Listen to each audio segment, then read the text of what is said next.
Welcome to the Executive Coaching Podcast, where executive coach Alicia Cowan will discuss leadership topics and coaching solutions to tackle the most difficult problems that keep you from leading your team to success.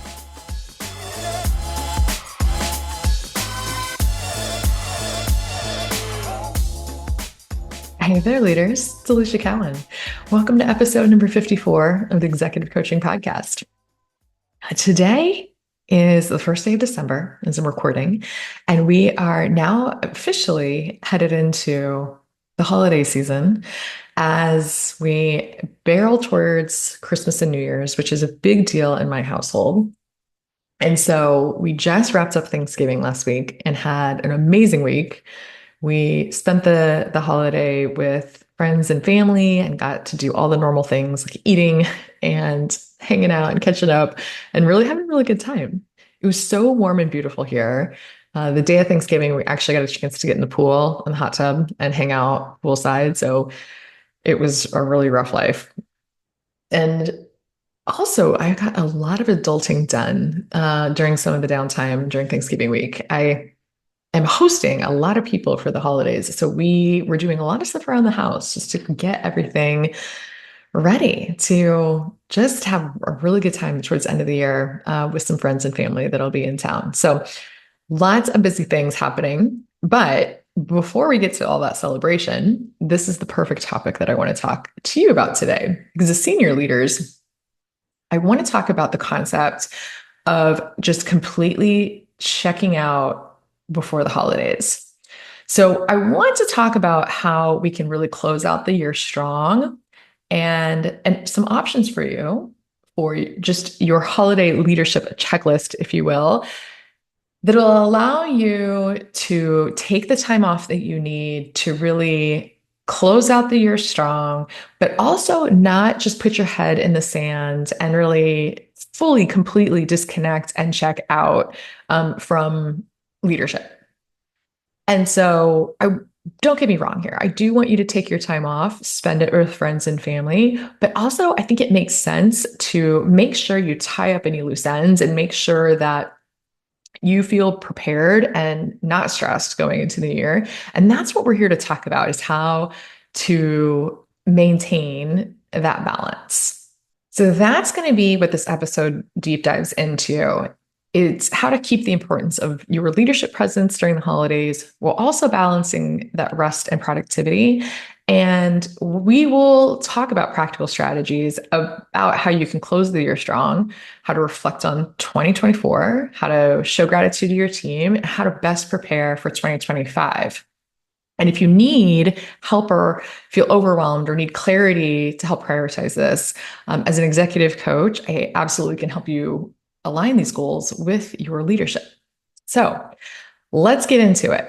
So why do we feel so challenged to stay connected and just stay plugged in and not completely put our heads in the sand and just completely check out during the holidays? Let's be real. I totally get why we would want to completely unplug and kind of just turn our backs on work. Either there's so many reasons that make sense, because as an executive, we can be feeling overwhelmed and burnout. By the time we get to the year end, all the demands have created just this overwhelming exhaustion and decision fatigue that we've made throughout the year. To some of us are experiencing just an overall lack of fulfillment.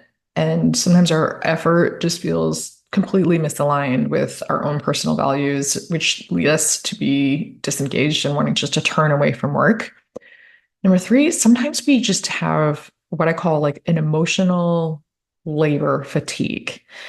We do so much as leaders to support others, and sometimes that can sap our energy and just create this desire to completely disconnect, to recharge our own batteries. Or sometimes we are just overcommitted and we have so many obligations that can sometimes result in an overall feeling of resentment or avoidance. Five, sometimes we just have this fear of letting go.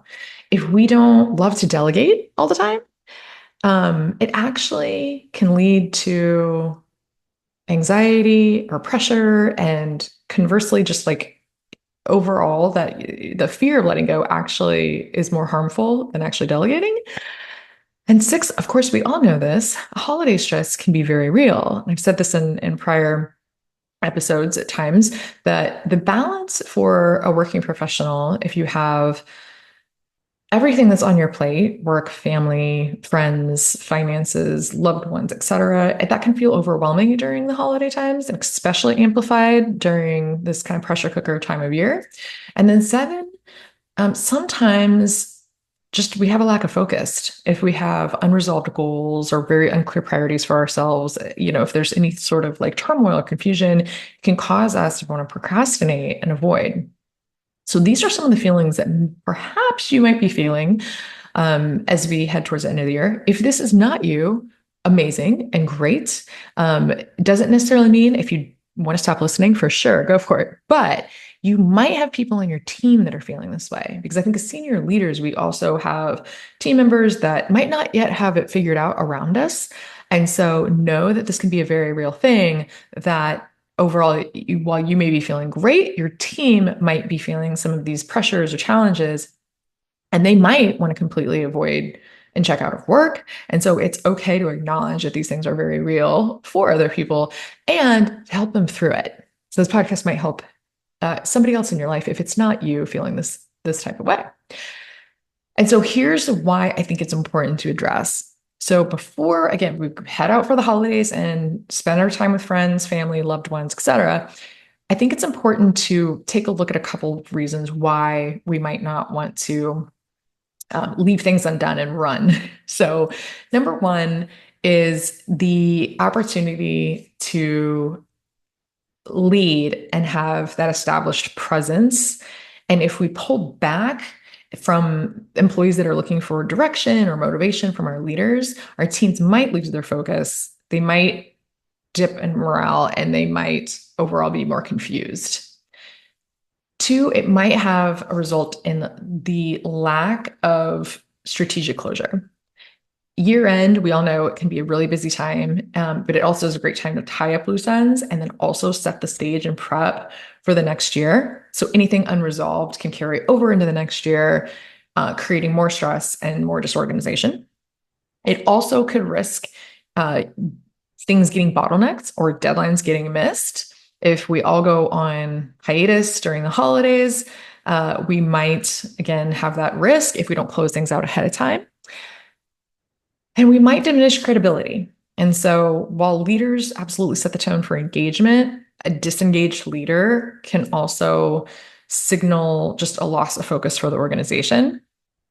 And then two more reasons. We might be missing an opportunity to recognize the team. The holidays and this end of year time are really prime time to celebrate any wins and express gratitude. And so that lack of recognition could lead to more disengagement and turnover. And then really a big one is if we're thinking about the increase of stress upon returning that might happen, it also doesn't leave us with an example to model for others. So if we are sidestepping away from all of our responsibilities before we return back, it doesn't give others a great example to say, you can model that you do have priorities at work and you can also model balance. So when you step away, you fully step away because you've taken care of business ahead of time, and you miss an opportunity to set that example for your team. So those are reasons why I think it is important to really close out before you head out for the holidays. So let's talk about some things that you could do potentially to help close out the year before you head out. So option number one, reflection. I mentioned it earlier, and if you've listened to this podcast for any given time, I'm a big fan of celebrating the wins and giving yourself and your team the gold stars. And so I think this is really important. So reflection matters to acknowledge the successes and challenges of the past year. And so it's not just about the numbers, but also understanding about the growth that your team's had and any areas that you have for improvement, but just acknowledging what went well. And you can take a very short amount of time just to review your own performance, your team's performance, and write about it. And you can also host like a strategy session if you are wanting to talk more about the deep dives into the wins. I know a leader that habitually does this and works with a team to talk through the highlights and anything that they want to look forward to action on in the next year. And it really helps give everybody a little bit of focus and a little bit of recognition where it's due. If you need help with this, of course, absolutely happy to help uncover any patterns in your leadership behavior and give you any strategies for 2025. But I believe it's a great one to be able to hindsight and to do a reflection on the year. 2, a big one is to show gratitude beyond just the normal holiday gift or holiday bonus. While we all love a good gift or a bonus, it also really matters to show some gratitude, to recognize the team's efforts. It 100% boosts morale, builds trust, builds loyalty with a team. So simple, small things like personalized notes to them, any, again, small tokens or gifts that shows your appreciation, or a team shout out to just highlight some of the specific contributions of the team can go a really long way. All right, number 3. This is a big one, and we're going to really dive deep into this for the next couple weeks. But prepping for performance management and annual reviews. So, really important that if you are on a calendar year when you're doing performance reviews, it's really important to understand and think about the performance review process and to think about this as a great strategic tool that you can use within the company to really focus on associates' goals and also company objectives and how to plan for those performance conversations for the next year. So, to set yourself up for success, quite simply, would just be to get yourself organized, to either have yourself or your team gather all the key metrics and KPIs and reports and all of the quantitative and also then qualitative contributions that you want to put together and be able to review when you go to write those reviews if you haven't been in the process already. You can also, again, start to like reflect on feedback and any development that you've done. Again, I know a leader that did this specific exercise where they went through and planned the next set of weeks after the year to really set aside time for all of these activities and really set themselves up for success. And the whole review process went a lot smoother. And so think about all those conversations and feedback that you need to give and really get ready for the upcoming review season if you haven't done so already. Okay. Next is perhaps planning ahead, if you have not already, to think about goal setting. Goal setting, as we all know, so important. And while in step 1, we're talking about reflecting on what works, you can also think about those insights that you got and start to think about an area that you want to maintain and maybe one area you want to evolve. And really thinking about your own personal growth and goals here to think about what do you want to do in the next year that will be really meaningful to you? And how do you want to express your own leadership vision in the next year? Again, I talk to leaders a lot about how to make sure that they are aligned with their own leadership style, and that leadership style and that leadership vision that they have for themselves evolves. And so I think it's really important to go back to your leadership style and decide, do I want to repeat this in 2025, or do I want to do something different in relation to my own growth and my own goals? Okay. All right. Number 5, let's clear the decks before you clock out of work. So what it means is any unfinished tasks that you have going into the new year, it's important. Of course, there's going to be some unfinished work. That's just the nature of work. But anything that is on your plate that you can clear, and then anything that you can like just mentally unload, now's the time to make sure you do so. So you can either delegate them, you can make decisions if you need to, and if you need to delay the work, just consciously do so. Delay the work and say, we are going to pick this back up after the holiday season. But consciously making all those decisions on that work Really important because it doesn't then spin in your head as you're, again, having time with friends and family. You won't be thinking of those things. So that's one way you can make decisions on the work. You can also hold a pre-holiday meeting with your team to clarify any responsibilities or like any division of meetings or conquering work while you and the rest of the team might be away, right? So it's important to deconflict any schedules and talk through it so that everybody's on the same page before going into the holidays. And people really appreciate that, just having the clarity and the ability to check out. All right. Number 6, time away is time well planned. So when you take time off, it prevents burnout for yourself and ensures your team can operate super smoothly. And so in the interim, you want to make sure that you've given those decision makers the authority to do so. You want to make sure you've set those communication boundaries for yourself, encourage your team to do so. Then you also want to potentially book a post-holiday check-in so that when you get back to the office, you've got time to check back in with everybody to make sure that you're caught up to speed, everything goes smoothly. And I always like that first day when you get back, that morning, to be able to like sift through emails, make phone calls, check in with the team to make sure that transition goes a lot smoother than rather than just jumping in a bunch of meetings all day where you don't feel ever like you can catch back up. All right. Number 7, if you're feeling still like this urge to check out because of some of those feelings that I talked at the top of the podcast, again, with, feelings of overwhelm, burnout, holiday stress, even some of these suggestions are like making you feel completely overwhelmed and uncomfortable, it's important to potentially talk with a coach. You want to identify some of those root causes of your feelings. Is it just exhaustion? Are you feeling like a lack of purpose? Are you emotionally fatigued? And how do you make sure that you know the difference and really understand what the root cause that is going on for you so that you can unpack some of those feelings and re-engage on your own terms and make sure that you're super clear on like what it is that you want and what you want to do and why. All right, last one here. Last step is just to stay engaged without overcommitting.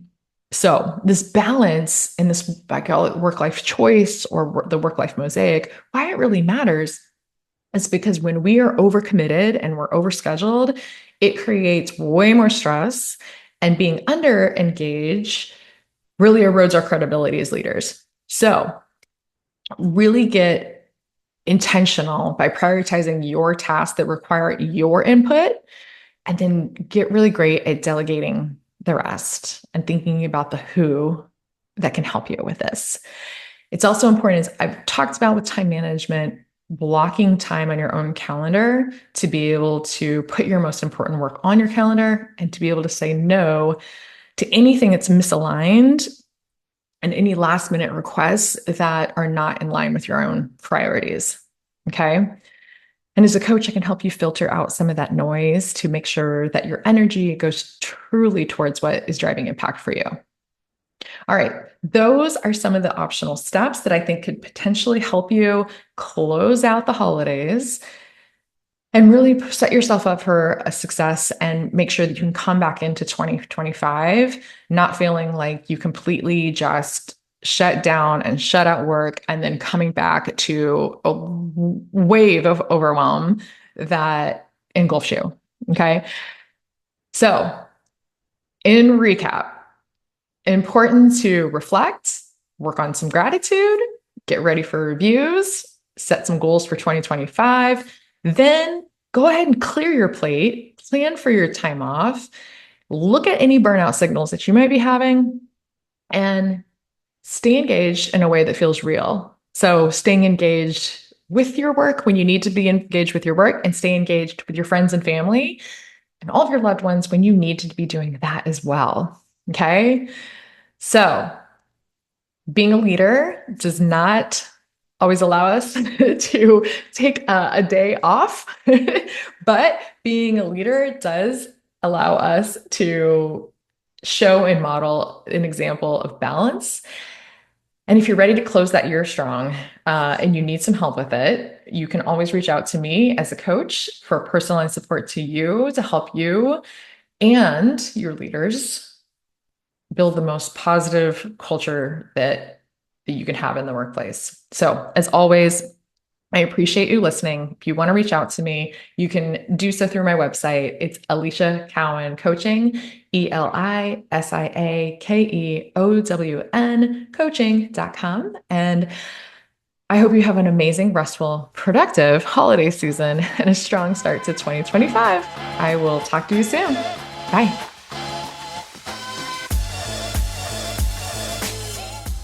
Thanks for joining us for this episode of the Executive Coaching Podcast with Alicia Cowan. If you're ready to have an executive coach who's ready to help you lead your team to success, then book an introductory call at aliciacowancoaching.com/call.